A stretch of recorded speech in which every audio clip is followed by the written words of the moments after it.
महाराज की जय। नंगली निवासी भगवान की जय। अंबाला वाले सतगुरु महाराज की जय। सब धरती कागज करूं, लेखनी सब वन राय। सात समुद्र मसी करूं, गुरु गुण लिखा न जाए। गुरु प्यारी साध संगत जी, यदि मनुष्य या गुरुमुख सब धरती को कागज कर दे, सब जंगल को कलम बना दे और जितने भी इस पृथ्वी पे समुद्र है उसकी स्याही बनाए, फिर भी जो गुरु महाराज है उनकी जो गुण है उनकी महिमा वो लिख नहीं सकते। जेहि खोजत ब्रह्मा थके, सुर नर मुनि अरु देव। कहे कबीर सुन साधवा, कर सतगुरु की सेव। मुनि ब्रह्मा और जो सुर नर है वो जो गुरु महाराज को ढूंढते ढूंढते थक गए, उनकी महिमा का गुणगान वे ना कर सके, तो जो संत है उनकी सेवा करके, अपने सतगुरु महाराज की सेवा करके हम उन तक पहुंच सकते हैं। तो जो आज का सत्संग है वो हमारे मन के ऊपर है कि मन क्या है, ये क्या पिछले जन्मों से हमारे साथ चला हुआ है या इसी जन्म से इसका नाता हमारे साथ है। तो सभी सत्संग को ध्यान से सुनेंगे।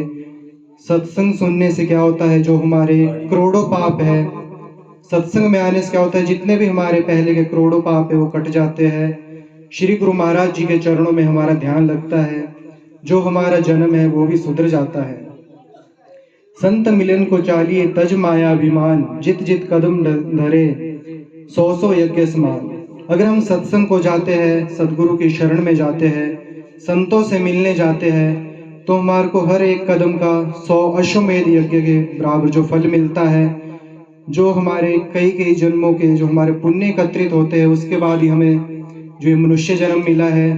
और जो सत्संग होता है वो हमारे प्रारब्ध में नहीं होता, ये जो सतगुरु महाराज है उनकी कृपा से ही हमें सत्संग प्राप्त होता है।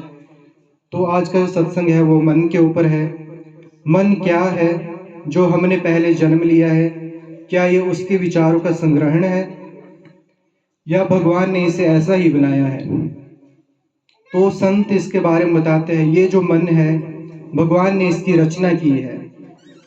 इंद्रियों में भगवान ही मन है, जो मन है वो भगवान का ही रूप है।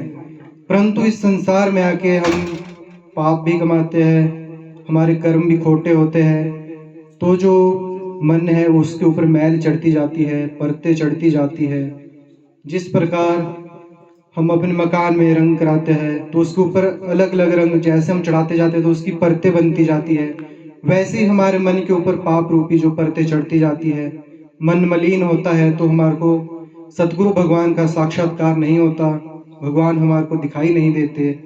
भगवान कण कण में विराजमान है, परंतु जो हमारी चमड़े की आंखें हैं, ये जो पंच भौतिक शरीर है, ये भगवान को नहीं देख पाता, क्योंकि हम पाप पुण्य के अंदर बंध चुके हैं। त्रिगुण माया का इसमें भरा हुआ जहर है।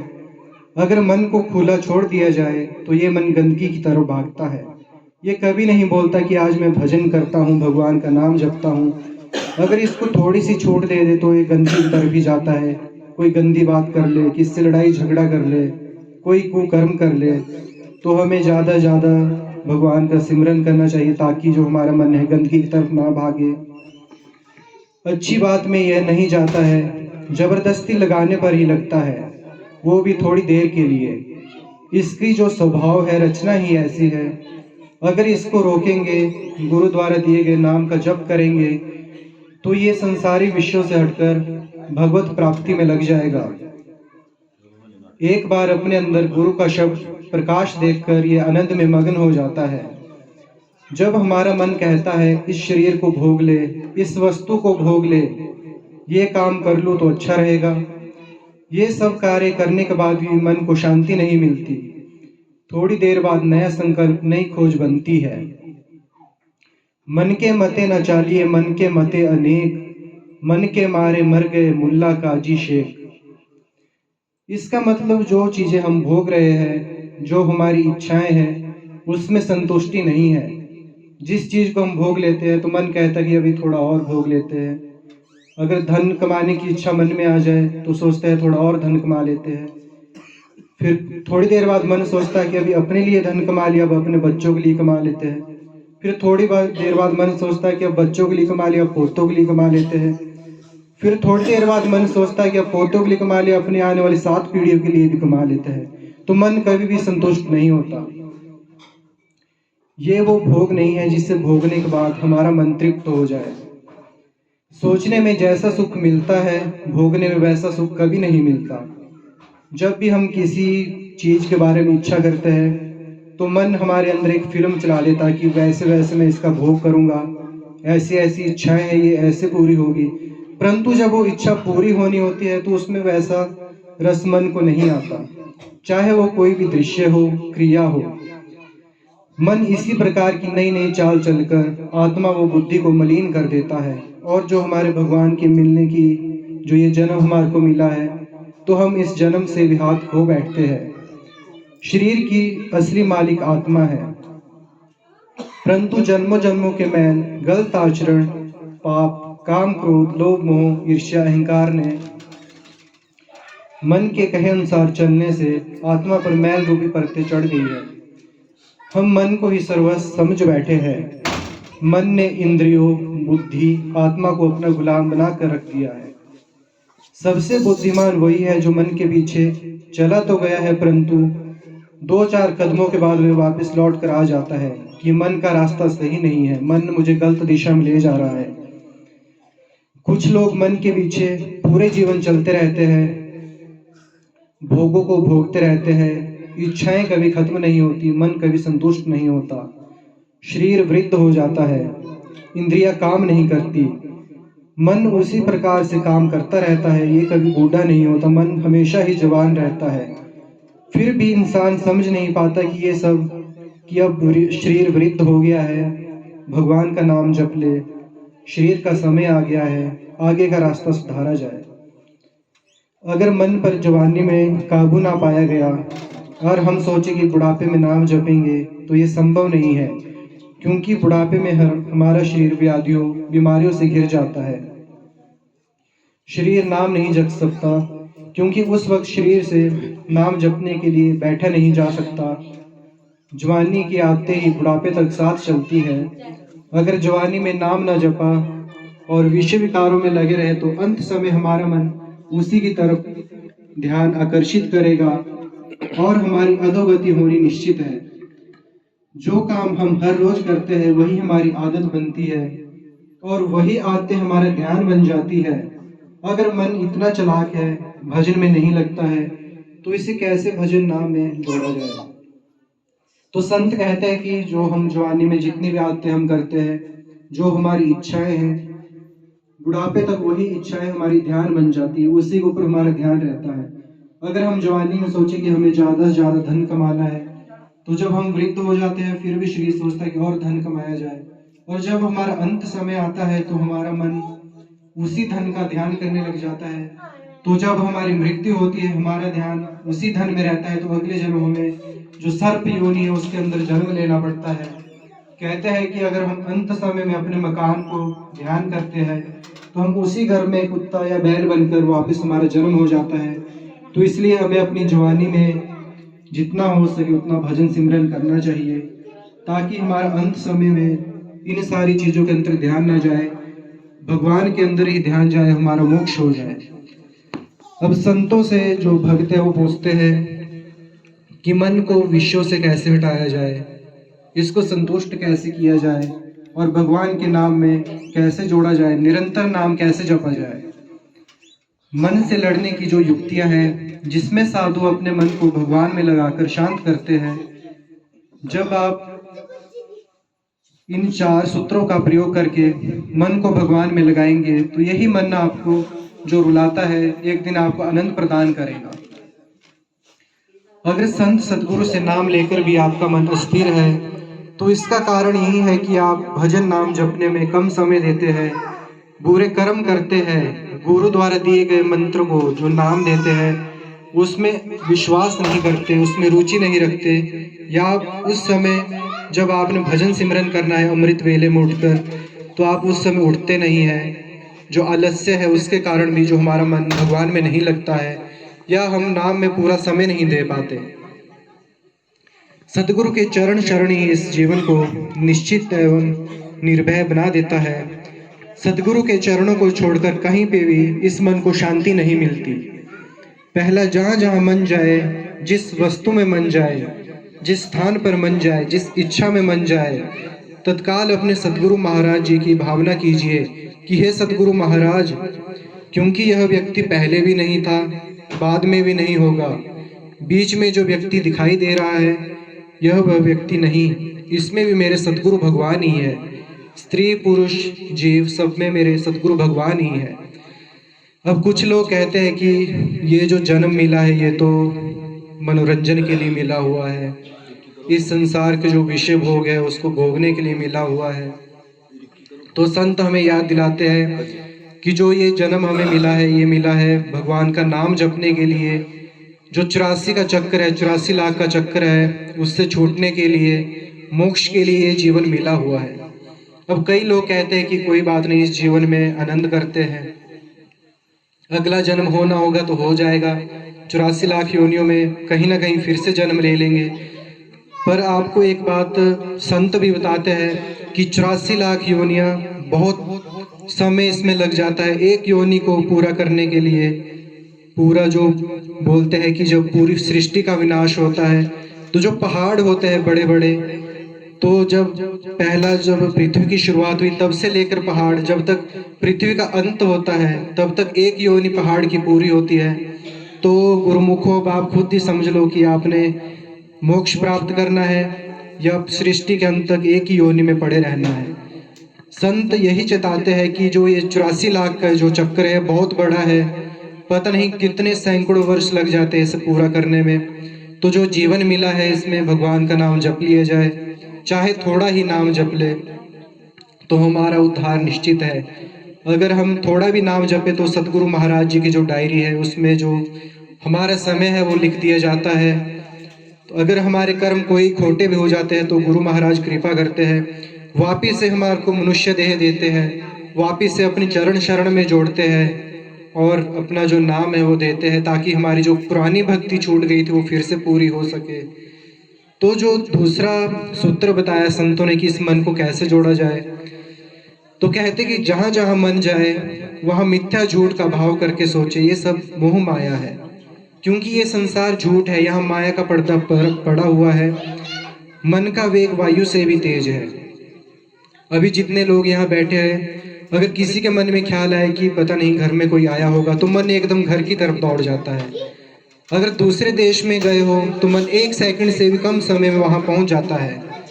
मन जैसे ही कहीं भागे उसी समय श्वासों के ऊपर ध्यान देकर गुरु मंत्र का श्वास श्वास नाम जपना चाहिए, ताकि जो हमारा मन इधर उधर भागता है वो भगवान के चरणों में जुड़ सके। मन कुछ समय बाद खुद ही एक जगह स्थिर हो जाएगा। संत कहते हैं कि अगर मन ज़्यादा ही भटक जाए तो अपने जो गुरु मंत्र हमारे को दिया होता है उसको तेज तेज सांस चलाकर उसका ध्यान करना चाहिए, तो उससे जो हमारा मन है वो भी स्थिर हो जाता है। जिस प्रकार धनुष में बाण चढ़ाने पर उसकी प्रत्यंचा खींचकर ही बाण को छोड़ा जाता है, और यहाँ पर बाण हमारा शरीर है, मन धनुष है, प्रत्यंचा इंद्रिया है। अगर हम शरीर रूपी बाण को प्रत्यंचा पर ना चढ़ाए तो बाण रूपी शरीर उस क्रिया को नहीं करेगा जो मन हमें करने को कहता है। संत कहते हैं, अम्बाला वाले गुरु महाराज जी अपने सत्संग में कहते थे, मन जाता है तो जाने दे, दृढ़ कर राख शरीर, उतरा पड़ा कमान से क्या कर सकता है तीर। अगर मन कोई इच्छा कर रहा है या किसी काम को करने के लिए कह रहा है तो उसे कहने दो, बस आप शरीर से उस काम को मत करो, क्योंकि शरीर के सहयोग से मन कोई काम नहीं कर सकता। जब आप मन की सुनना बंद कर देते हैं तो यह कहना भी बंद कर देगा। इस तरह मन को नियंत्रित किया जा सकता है। संत कहते हैं कि जो हमारा शरीर है वो एक खूंटे के समान है, मन इसमें बंधा हुआ पशु है। पशु पूरे दिन जहाँ मर्जी चर ले, जहाँ मर्जी चला जाए, अंधेरा होते उसको अपने खूंटे के ऊपर आना ही पड़ता है। मन का भी वही काम है। ये शरीर रूपी खूंटे से बंधा हुआ है। मन जहाँ जाता है इसको जाने दो। आप अपने जो शरीर है उसको दृढ़ करके रखो, ध्यान में बैठो, गुरु महाराज का सिमरन करो। कुछ समय बाद ऐसा आएगा आपका मन खुद ही भजन सिमरन में लगना शुरू हो जाएगा।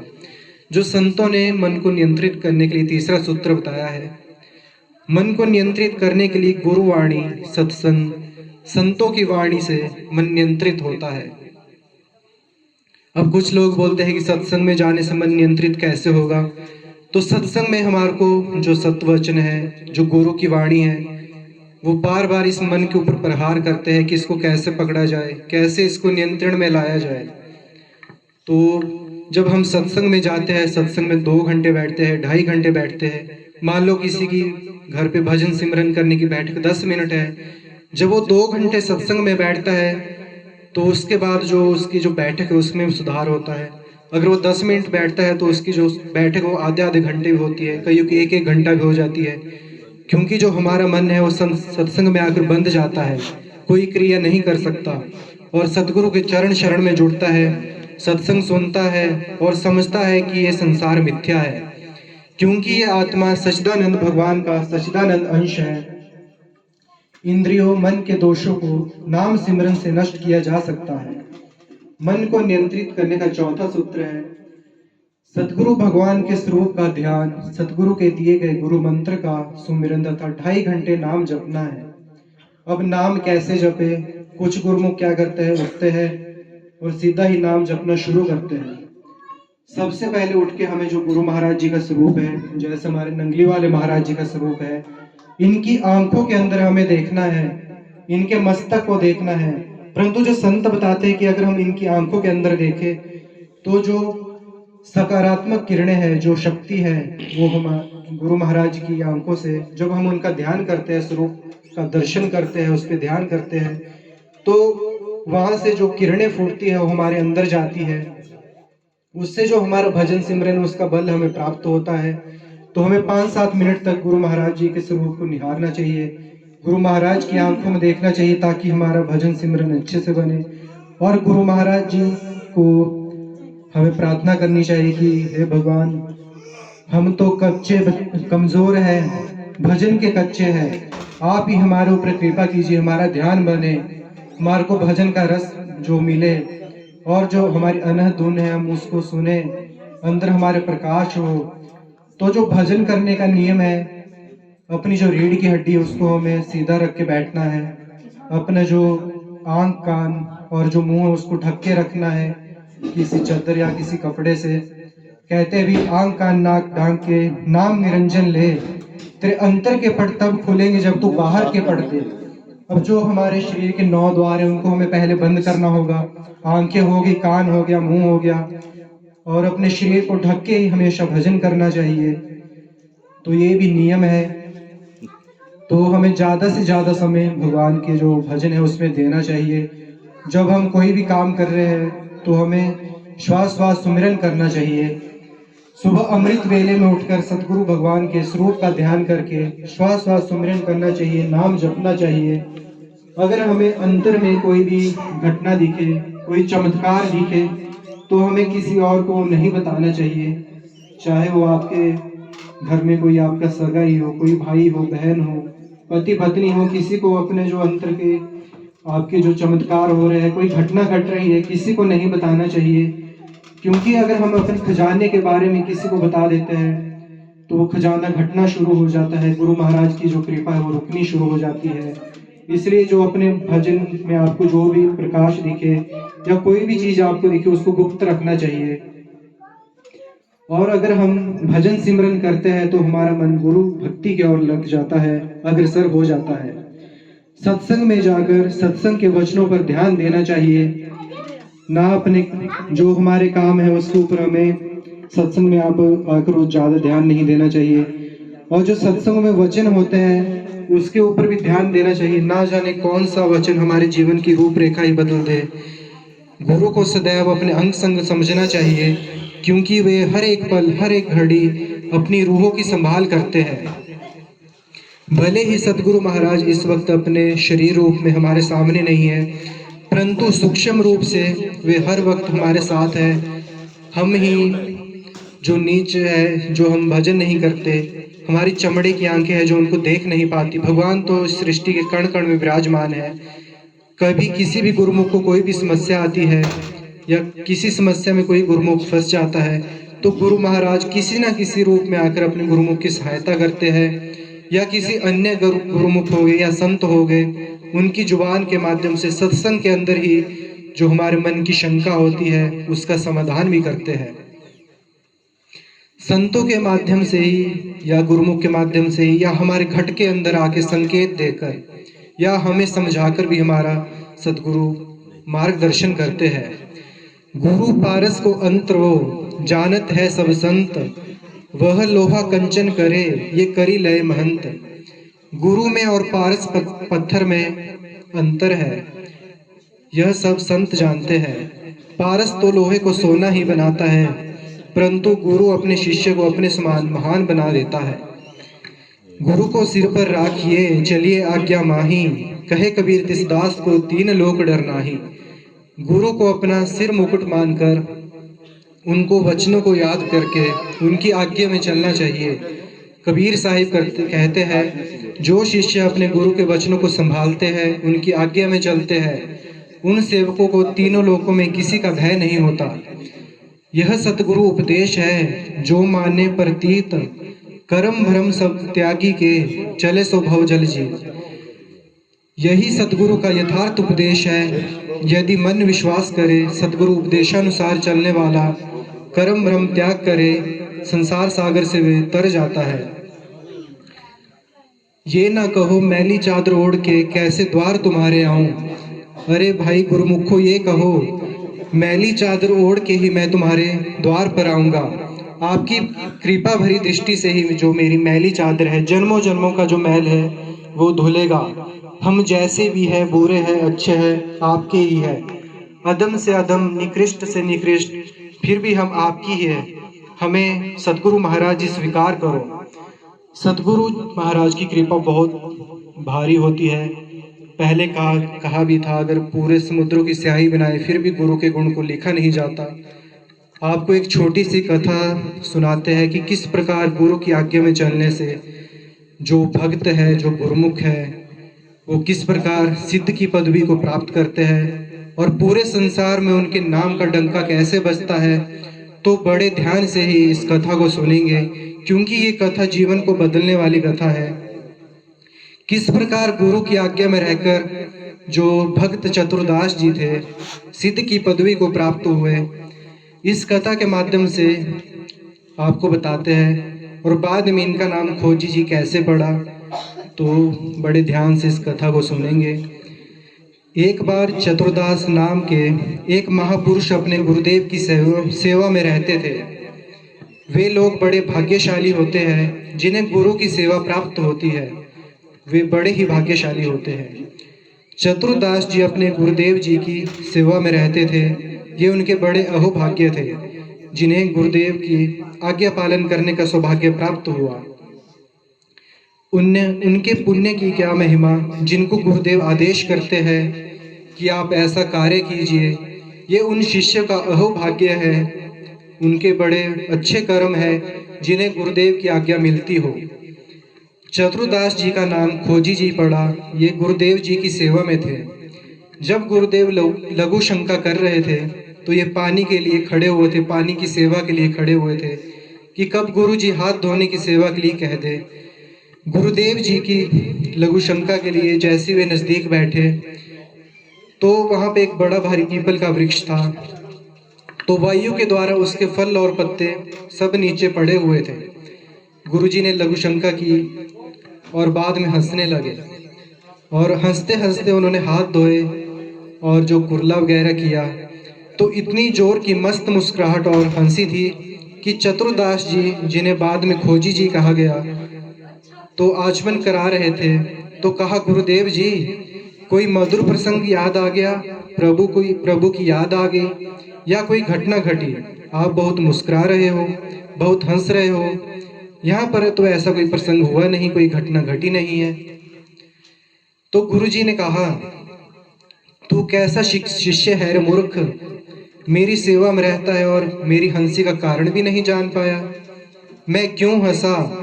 इतना भी तुझे ज्ञान नहीं और मेरी सेवा में रहता है। कितने वर्ष तेरे को मेरी सेवा में रहते हुए हो गए। तू कैसा शिष्य है जो गुरु के मन की बात भी नहीं जान सका, गुरु के इशारे को भी नहीं समझ सका, गुरु के मनोभाव को भी ना समझ सका। तो तू कैसा शिष्य है? वो शिष्य ही क्या जो अपने गुरु के मनोभाव को ना समझ पाए। चलो अभी से सेवा छोड़ो। मैं क्यों हंसा, पहले इसकी खोज करके आओ। गुरुजन के प्रति सेवा करना बहुत कठिन है। और गुरुजी ने कहा कि चलो यहाँ से सेवा छोड़ दो। मैं क्यों हंसा ये पता करके आओ, खोज करो। तुम्हारी बुद्धि सेवा के योग्य नहीं है अगर तुम ये भी नहीं पता कर सके कि मैं क्यों हंसा। हंसे गुरुजी और फंसे चेला जी।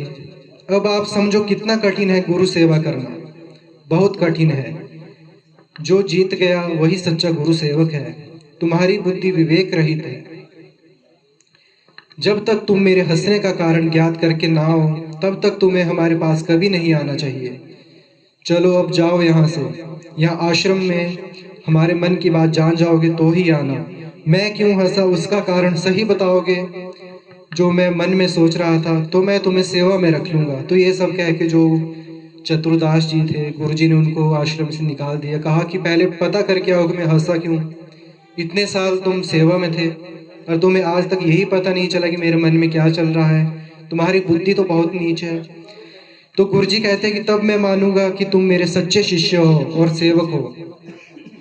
तो जो चतुर्दास जी थे उन्होंने अपने गुरु महाराज के चरणों में साष्टांग दंडवत प्रणाम किया और कहा जो आज्ञा गुरुदेव जी।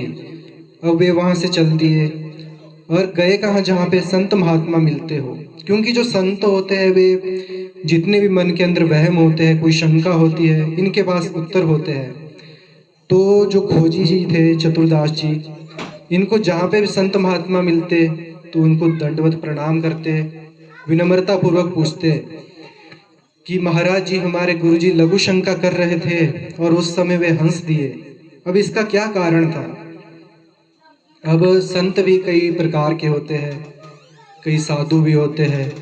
तो कुछ जो साधु भी उनको मिले, कुछ संत भी मिले, तो सब कहते कि गीता भागवत की बात पूछो, वेदों की बात पूछो। तुम्हारे गुरुजी लघु शंका में हंस दिए, हम इसका क्या मतलब बताएं। तो और उपहास होता, उनके ऊपर हंसी उड़ती। भला कोई इस प्रश्न का क्या उत्तर दे। क्योंकि जो संत होते हैं इनकी मन की बात भी कोई समझ नहीं पाता। जो कोई पूर्ण संत है, जो पहुंचा हुआ संत है, वही पूर्ण संत की बात समझ सकते हैं। कई संत ऐसे होते हैं कि अभी इस मार्ग में चले होते हैं, नए होते हैं, ज़्यादा उनको भेद पता नहीं होता, परंतु वो कहलाते हैं अपने को संत है। तो जो पूर्ण संत होते हैं वे इस बात को अच्छे से समझ जाते हैं। कोई सुलझे हुए महात्मा थे, उन्होंने कहा रामायण गीता भागवत का प्रश्न हो तो अभी मैं उत्तर दे दूं, लेकिन आपके गुरुजी लघु शंका करते हुए क्यों हंसे, हमें इसका क्या ज्ञान। अब हमें कैसे पता होगा क्यों हंसे, हम कैसे उत्तर देंगे। तो गुरुजी से ही पूछो जाके। परंतु गुरुजी ने भी कहा था कि जब तक इसका उत्तर नहीं मिलता तब तक मेरे सामने मत आना, मुख मत दिखाना। गुरु की आज्ञा से, गुरु की आज्ञा होती है, उसमें भी एक रहस्य होता है। अब जो चतुर्दास जी थे ये रोज अंदर ही अंदर जलते थे कि गुरु की सेवा भी छूट गई, गुरु सेवा से वंचित भी हो गए। साधक को इस बात की बहुत पीड़ा होनी चाहिए जो गुरु सेवा से वंचित हो जाता है, सत्संग से वंचित हो जाता है। क्योंकि जो एक बार सत्संग से छूट गया तो बड़ा मुश्किल हो जाता है उसको वापिस सत्संग में जोड़ना।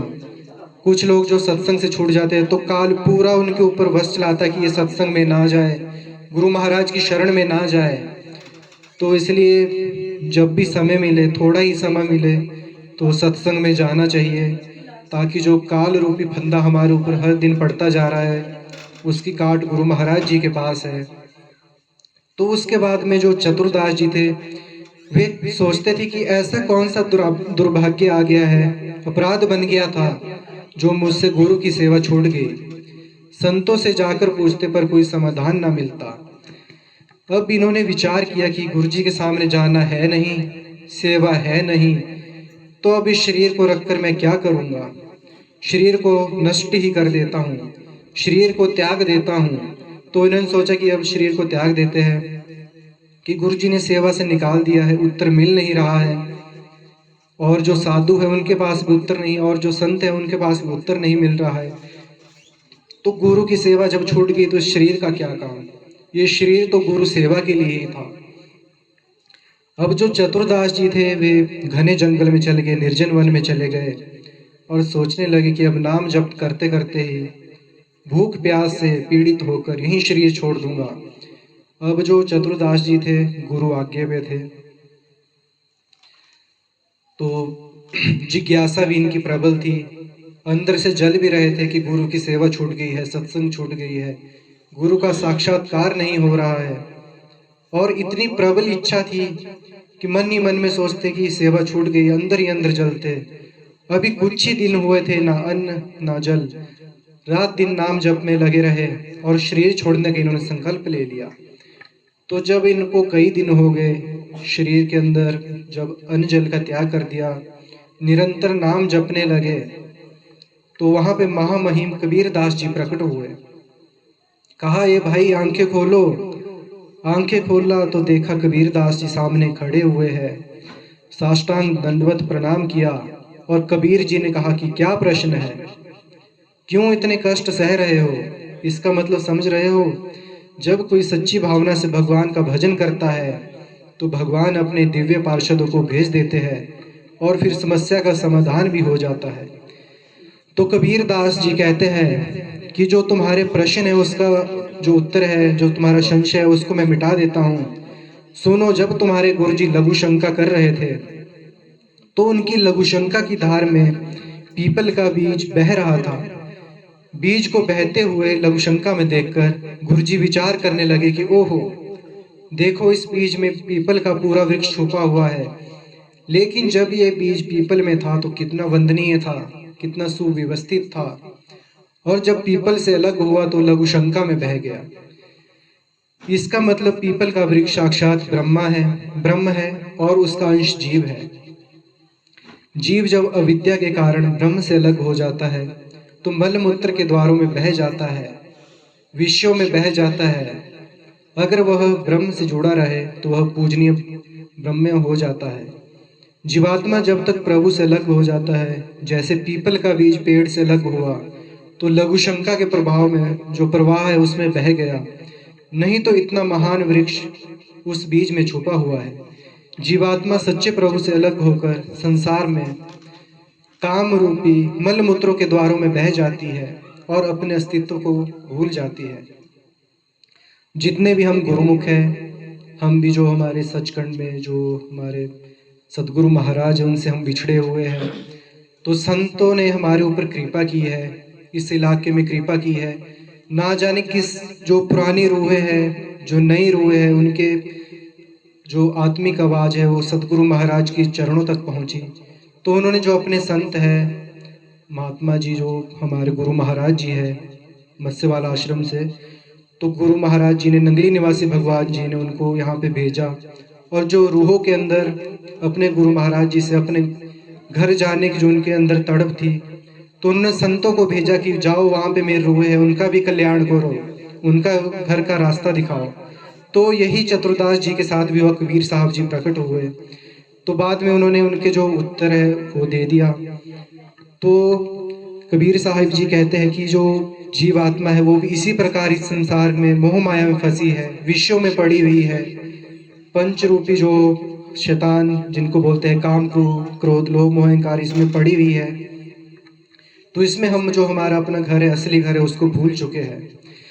चतुरदास जी ने सोचा, अरे मेरे गुरु जी का हंसने का इतना गूढ़ रहस्य। खोजी जी का संशय मिट गया और गुरु जी के पास गए तो वापस उनको दंडवत प्रणाम किया। गुरु जी ने कहा उत्तर, जाते ही उनको बोल दिया कि उत्तर दो। तो जो खोजी जी थे, उन्होंने कहा, गुरुदेव जी, महामहिम कबीर दास जी ने ऐसा ऐसा बताया है। गुरुदेव पुनः मुस्कुराए और कहा, एक प्रश्न ने तुम्हें सिद्ध बना दिया। जो कबीर जी है वो सिद्ध महापुरुष है, साक्षात जो सतपुरुष है उनका ही अवतार है, क्योंकि सिद्ध महापुरुष का दर्शन सिद्ध ही बना देता है। आज से तुम हमारे समान सिद्ध हो गए। तो देखो, गुरु आज्ञा में चलने से क्या हुआ, जो उनके शिष्य थे चतुरदास जी, जिनकी बुद्धि बहुत नीच थी, जो अपने गुरु के मन की बात भी नहीं समझ पाए। अपने गुरु का वचन मान लेने से क्या हुआ, अपने गुरु के समान ही वंदनीय हो गए, सिद्ध हो गए। और जो कबीर दास जी है उनको साक्षात्कार हुआ, दर्शन हुए। तो उसके बाद उनकी बड़ी महिमा संसार में फैली। तो गुरु जी कहते हैं, अब आज से तुम हमारे मन की सारी बातें जान लोगे। शिष्य की बात जान लेना तो हर सिद्ध पुरुष और गुरुवर का चुटकियों का खेल है, परंतु अपने गुरु के मन की बात जान लेना ये बहुत बड़ी बात है। कुछ समय बाद खोजी जी की बड़ी महिमा प्रकाशित हुई, बड़े गुरु भक्त बने।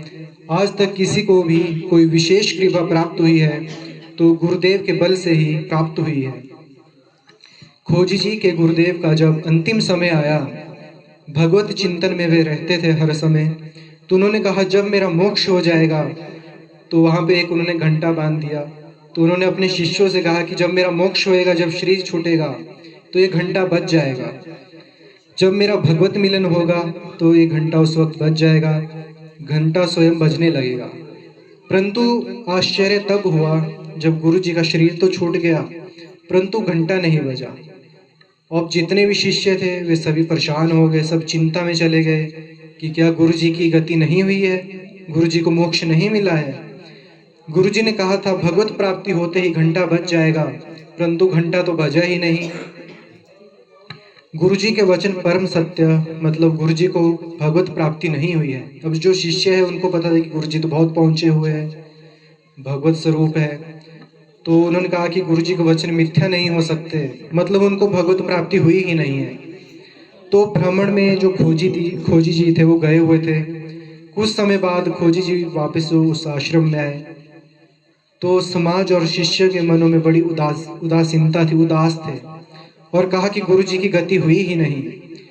तो वे पूछते हैं कि क्यों नहीं हुई, गुरु जी तो ब्रह्म स्वरूप है। शिष्यों ने घंटा बजने वाली बात खोजी जी को बताई। खोजी जी ने पूछा कि गुरु जी का शरीर कहाँ पर छूटा था। तो जितने शिष्य थे वो बोले कि आम के पेड़ के नीचे। बोले जहाँ गुरु जी लेटे थे मुझे बताओ। तो सभी शिष्य उनको वहां पे ले गए और बोलने लगे कि इसी आम के वृक्ष के नीचे गुरु जी यहाँ पे लेटे हुए थे। वे उसी स्थान पर जाकर लेट गए। सामने देखा तो एक पका हुआ आम था। तो ऊपर जब उन्होंने देखा तो उन्होंने कहा कि इस आम को तोड़ो। आम को तोड़ा, जैसे ही उस आम को चीरा तो उसमें से कीड़ा निकला। जैसे आम को चीरा तो उसके बाद कीड़ा निकला, तो कीड़ा अंतर ध्यान हो गया और जो घंटा था वो बज गया। कीड़ा दृश्य हो गया और घंटा बजना शुरू हो गया। बहुत विचित्र बात है, भला इतने सिद्ध महापुरुष इतनी गति में अंतर आम ने डाल दिया। बोले हाँ, अब जो संसारी है वे सोचेंगे कि शायद गुरु जी की आसक्ति आम में चली गई होगी, अंतिम समय उन्होंने सोचा होगा कि आम खा ले। तो इसके दो भाव प्रकट होते हैं, इसके दो भेद हो गए। पहला, जिसके शिष्य इतने सिद्ध है उसकी गति कैसे बिगड़ सकती है, पर उन्होंने दिखाया। दो भाव इसमें प्रकट किए हैं। ये मन बड़ा चंचल है, बड़ा बलवान है, इसे वश में करना मानो तूफान को रोकने के समान है। मन को संभालना बहुत कठिन है। सुमेरु पर्वत को कोई उखाड़ सकता है जो 4 लाख योजन का है, पर मन को वश में नहीं कर सकता, इतना बलवान मन है। कोई बिजली को हाथ से पकड़ सकता है पर मन को नहीं। बहुत विचित्र चंचलता इस मन की है, इसे हल्के में ना ले। इतने सिद्ध महापुरुष, और जब उनका अंतिम समय तो पका हुआ आम देखा, पके हुए आम में मन चला गया। कहीं भी मन अंतिम समय में भी फंस सकता है, ये असाधारण बात थी। आम में तो मन गया, पर वैष्णव का मन जो भगवान की भक्ति करता है, जो भगवत स्वरूप हो जाता है, तो वे जो उनका मन है वो भोगता नहीं होता। वे अपने मन में कभी नहीं सोचते कि मैं इस चीज को भोग लूं। वो तो कोई अच्छी चीज देखे तो सबसे पहले बोलते हैं कि इसका भोग मैं भगवान को लगा दूं, भगवान को समर्पित कर दूं। तो तत्काल जब गुरु जी का शरीर छूटा तो उनके मन में ध्यान आया कि इस मेरे बगीचे में तो आम भी पका हुआ है। तो उन्होंने तत्काल भगवान का ध्यान किया कि अब मैं आपको भोग लगाने में असमर्थ हूँ, शरीर छूटने वाला है, ये आम हमारे बगीचे